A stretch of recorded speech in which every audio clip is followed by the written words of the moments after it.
नमस्कार दोस्तों, हमारे चैनल में आपका हार्दिक स्वागत है। कनाडा में राजस्थानी युवक के साथ बनी घटना। राजस्थान के एक छोटे से रेतीले गांव डोरपुरा में रहने वाला मोहित सिंह बचपन से ही अलग किस्म का लड़का था। जहां गांव के बाकी लड़के खेती, पशुपालन या छोटी मोटी नौकरी में संतोष ढूंढ लेते थे, वहीं मोहित की आंखों में हमेशा विदेश का सपना तैरता रहता था। शाम को जब गांव की चौपाल पर लोग मोबाइल में कनाडा, ऑस्ट्रेलिया की रील्स देखते, ऊंची इमारतें, बर्फ से ढकी सड़कें और डॉलर की बातें करते, तब मोहित चुपचाप उन्हें सुनता रहता। उसके पिता भंवरलाल किसान थे, सीमित जमीन, कर्ज और जिम्मेदारियों में दबे हुए। माँ कमला देवी सीधी सादी, हर दिन मंदिर जाकर बेटे से उज्जवल भविष्य की प्रार्थना करने वाली। मोहित को लगता था कि अगर वह कनाडा पहुंच गया तो न सिर्फ अपनी जिंदगी बदलेगा, बल्कि माँ बाप के सारे दुख भी खत्म कर देगा। 12वीं के बाद गांव में कोई ढंग का विकल्प न देखकर मोहित ने शहर जाकर IELTS की कोचिंग शुरू की। हर महीने की फीस पिता के लिए पहाड़ जैसी थी, लेकिन उन्होंने अपनी जमीन गिरवी रख दी। माँ ने अपने गहने उतार दिए, रिश्तेदारों ने ताने दिए, लड़का विदेश जाएगा, हमें भूल जाएगा। लेकिन माता पिता ने किसी की नहीं सुनी। आखिरकार मोहित का वीजा लगा। जिस दिन वह दिल्ली एयरपोर्ट से उड़ान भरने वाला था, माँ ने उसकी कलाई पर मौली बांधी, आंखों में आंसू और होठों पर मुस्कान लिए कहा, बेटा, पैसा कमाना, लेकिन इंसानियत मत भूलना। मोहित ने माँ के पैर छुए, पिता को गले लगाया और मन में ठान लिया कि वह जल्दी ही सबको कनाडा बुलाएगा। कनाडा पहुंचते ही सपनों और हकीकत के बीच की दूरी सामने आने लगी। ब्रैम्पटन की ठंडी हवा, अजनबी चेहरे और तेज अंग्रेजी मोहित को भीतर तक हिला देती थी। एजेंट ने जो नौकरी का वादा किया था, वह झूठ निकला। रहने के लिए जो कमरा मिला, उसमें पहले से 4 लड़के और थे। सुबह कॉलेज, शाम को पार्ट टाइम की तलाश और रात को थकान से चूर शरीर, यही दिनचर्या बन गई। शुरू शुरू में मोहित हर बात घर पर नहीं बताता था। माँ से फोन पर कहता, सब ठीक है, यहाँ तो पैसे पेड़ पर लगते हैं। लेकिन सच्चाई यह थी कि कई बार उसे एक वक्त का खाना छोड़ना पड़ता। धीरे धीरे उसे एक फास्ट फूड स्टोर में नौकरी मिली। न्यूनतम वेतन, लंबे शिफ्ट और मैनेजर की सख्ती। फिर भी मोहित खुश था, क्योंकि अब वह हर महीने कुछ डॉलर भारत भेज पा रहा था। माँ फोन पर रुपये देखकर खुश हो जाती। पिता गांव में सिर ऊंचा करके चलते। रिश्तेदार वही थे जो कभी ताने देते थे, अब तारीफ करने लगे। लेकिन कनाडा की जिंदगी बाहर से जितनी चमकदार दिखती थी, भीतर से उतनी ही अकेली होती है। मोहित के भीतर की थकान, डर और असुरक्षा बढ़ती जा रही थी। एक रात स्टोर बंद करके लौटते समय कुछ स्थानीय युवकों ने नस्लीय टिप्पणी की। मोहित ने अनदेखा किया, लेकिन बात यहीं खत्म नहीं हुई। अगले कुछ हफ्तों में ऐसी घटनाएं बढ़ने लगी। कभी बस में धक्का, कभी सड़क पर गालियां। वह शिकायत करने से डरता था, क्योंकि उसकी इमिग्रेशन स्थिति अभी पूरी तरह सुरक्षित नहीं थी। इसी बीच कॉलेज की फीस बढ़ गई। घर से और पैसे मांगने की हिम्मत उसमें नहीं थी। पिता पहले ही कर्ज में थे। मोहित ने अतिरिक्त शिफ्ट लेनी शुरू कर दी। नींद कम होती गई, शरीर कमजोर। एक दिन काम के दौरान तेल की कड़ाही से उसका हाथ झुलस गया। मैनेजर ने फर्स्ट एड करवा दी और कहा, कल से फिर ड्यूटी पर आना। मोहित ने अस्पताल जाने की बात की तो साफ मना कर दिया गया। मजबूरी में वह चुप रहा। उसी रात माँ का फोन आया, बेटा, तू ठीक तो है? न जाने क्यों मोहित की आंखों से आंसू बह निकले, लेकिन उसने झूठ बोला, हाँ माँ, सब बढ़िया है। कनाडा में रहने वाला हर भारतीय छात्र जानता है कि सबसे बड़ा डर क्या होता है। नौकरी चली जाए तो सब खत्म। उसी डर ने मोहित को भीतर से जकड़ लिया था। एक दिन स्टोर में चोरी हो गई और शक कर्मचारियों पर गया। पुलिस आई, पूछताछ हुई। मोहित निर्दोष था, लेकिन उसका नाम रिपोर्ट में चला गया। उसे तुरंत नौकरी से निकाल दिया गया। वही नौकरी जिससे उसका किराया, फीस और घर का खर्च चलता था, एक झटके में खत्म हो गई। अगले कुछ दिनों मोहित ने दोस्तों से उधार लेकर गुजारे। कमरे का किराया देने की आखिरी तारीख पास आ रही थी। कई जगह नौकरी के लिए गया, लेकिन बिना रेफरेंस और रिकॉर्ड की वजह से कहीं काम नहीं मिला।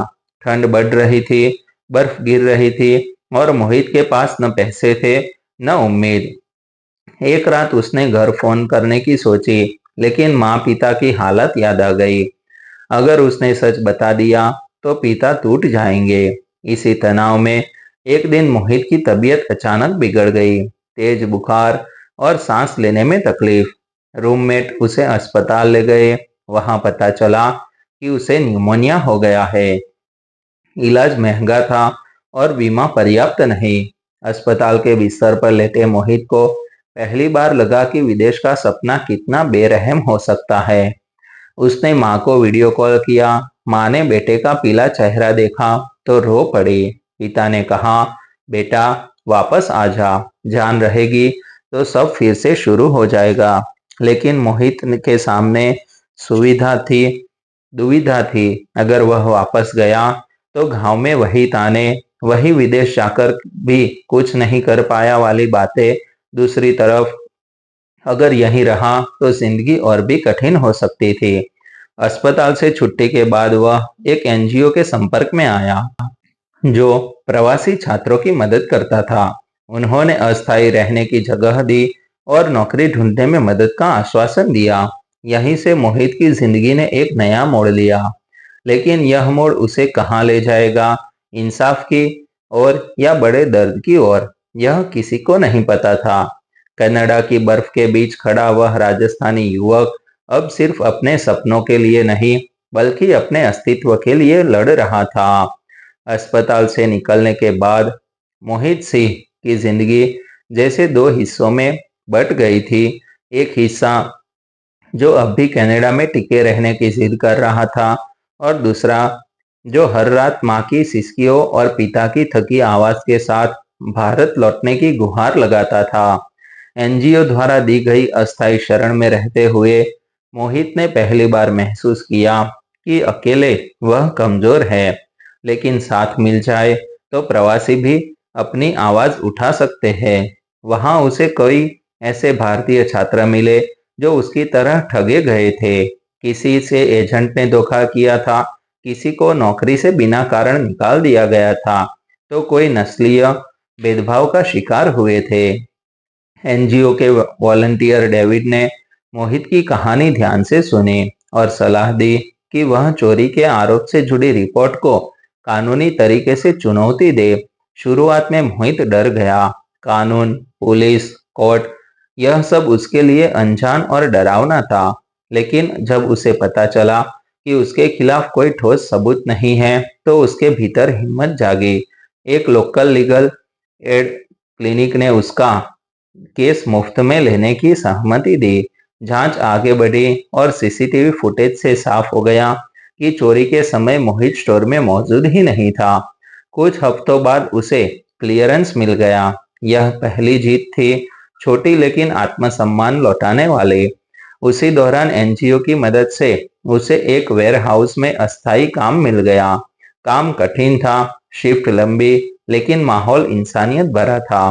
धीरे धीरे उसकी तबीयत संभलने लगी। हर महीने वह माँ को फोन करके सच बताने लगा, दुख भी, संघर्ष भी। माँ चुपचाप सुनती और बस इतना कहती, बेटा तू सच्चाई से लड़ रहा है, यही बहुत है। कुछ महीनों बाद मोहित ने एक कम्युनिटी मीटिंग में अपने अनुभव साझा किए। वहां मौजूद कई लोग भावुक हो गए। एक स्थानीय अखबार ने प्रवासी छात्रों की समस्याओं पर लेख छापा, जिसमें मोहित की कहानी भी शामिल थी। यह खबर सोशल मीडिया पर फैली तो भारतीय समुदाय में हलचल मच गई। कुछ लोगों ने मदद के हाथ बढ़ाए तो कुछ ने सवाल उठाए। विदेश जाकर भी शिकायत। मोहित ने आलोचना की परवाह नहीं की। उसे समझ आ गया था कि चुप रहना ही सबसे बड़ा अपराध है। धीरे धीरे हालात बेहतर होने लगे। वेयरहाउस की नौकरी पक्की हो गई। कॉलेज ने भी फीस में कुछ राहत दी। मोहित ने फिर से पढ़ाई पर ध्यान देना शुरू किया। उसने तय किया कि वह अपनी कहानी का इस्तेमाल दूसरों को जागरूक करने के लिए करेगा। उसने नए छात्रों को सलाह देनी शुरू की, किस एजेंट से बचे, किस कागज पर ध्यान दे और सबसे जरूरी अपनी सेहत और सम्मान से समझौता न करे। 1 साल बाद मोहित भारत गया। इस बार एयरपोर्ट पर उतरते वक्त उसकी आंखों में डर नहीं, सुकून था। गांव पहुंचा तो वही लोग मिले जो कभी ताने देते थे, लेकिन अब मोहित के चेहरे पर आत्मविश्वास था। उसने किसी से बहस नहीं की, बस माता पिता के चरण छुए। माँ ने उसे सीने से लगा लिया। मेरे लिए तू जीत गया। पिता की आंखों में गर्व था। कर्ज का बोझ कम हो चुका था। कुछ हफ्तों बाद मोहित वापस कनाडा लौटा। इस बार मजबूरी से नहीं, अपने फैसले से। उसने पढ़ाई पूरी की और एक बेहतर नौकरी हासिल की। आज वह न तो किसी एजेंट का पोस्टर है, न झूठे सपनों का विज्ञापन, बस एक सच्ची कहानी है जो बताती है कि विदेश का रास्ता आसान नहीं, लेकिन हिम्मत, सच्चाई और सही मदद से अंधेरी सुरंग के पार रोशनी मिल सकती है। मोहित जानता है कि उसकी कहानी हर किसी की नहीं, लेकिन अगर एक भी युवक उसकी बात सुनकर यही कदम उठाए तो उसका संघर्ष सार्थक है। कनाडा की बर्फ ने उसे तोड़ा नहीं, उसने उसे मजबूत बना दिया।